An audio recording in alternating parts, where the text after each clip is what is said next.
আত্মার প্রতিশোধ। একবার একটি ছোট গ্রামে বসবাস করত একটি পরিবার। পরিবারের প্রধান ছিলেন এক সৎ ও ধার্মিক ব্যক্তি। নাম তার হরিদাস।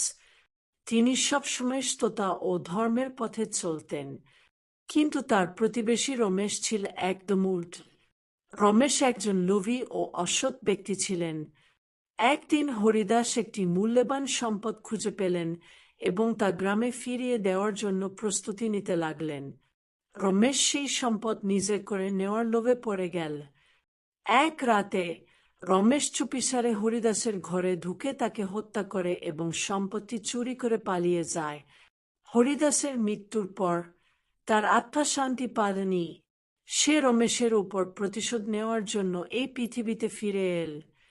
প্রথমে রমেশ কোনো অস্বাভাবিক ঘটনা লক্ষ্য করেনি, কিন্তু কিছুদিন পর থেকেই তার জীবনে নানা ধরনের বিপর্যয় আসতে শুরু করল। তার ঘুমের মধ্যে হরিদাসের আত্মা তাকে ভয় দেখাতে লাগল। দিনের বেলা তার ব্যবসায় ক্ষতি হতে শুরু করল এবং রাতে ঘুমাতে পারত না। রমেশ বুঝতে পারল যে তার এত কষ্টের কারণ হরিদাসের আত্মা। সে ভয় পেয়ে গ্রামের বৃদ্ধ পণ্ডিতের কাছে গিয়ে সবকিছু বলল।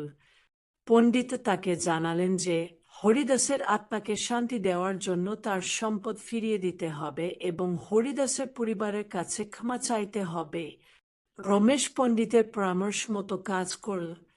সে সম্পত্তি হরিদাসের পরিবারকে ফিরিয়ে দিল এবং সবার সামনে ক্ষমা চাইল। এরপর থেকে রমেশের জীবনে শান্তি ফিরে এল।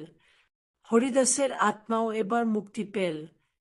গল্পের সারাংশ: এই গল্প থেকে আমরা শিখি যে অসৎ পথে চললে কখনো শান্তি পাওয়া যায় না।